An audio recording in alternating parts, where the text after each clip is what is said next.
The authorities have detected a civil danger. Please wait for more information.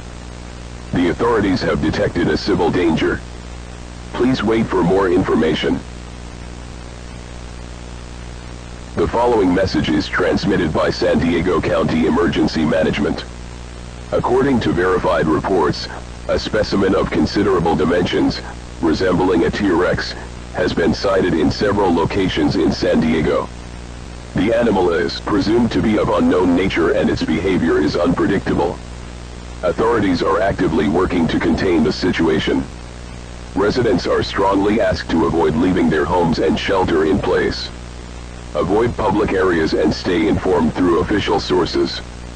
Emergency response teams are deployed throughout the city to manage the situation. Please remain calm and cooperate with the instructions of the authorities to ensure everyone's safety. Regular updates will be provided as the situation evolves.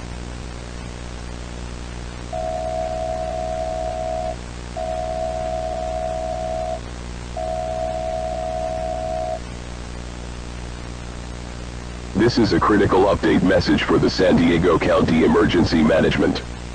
The San Diego community is pleased to inform that the T-Rex that was loose on the streets has been successfully contained by emergency response teams. The situation is under control. The shelter-in-place order is lifted, but the population is urged to remain vigilant and follow the instructions of local authorities. Streets may be temporarily closed while a safety assessment is conducted. We appreciate the community's cooperation during this event. Additional details and recommendations will be provided as the situation assessment is completed. Thank you for your understanding and patience.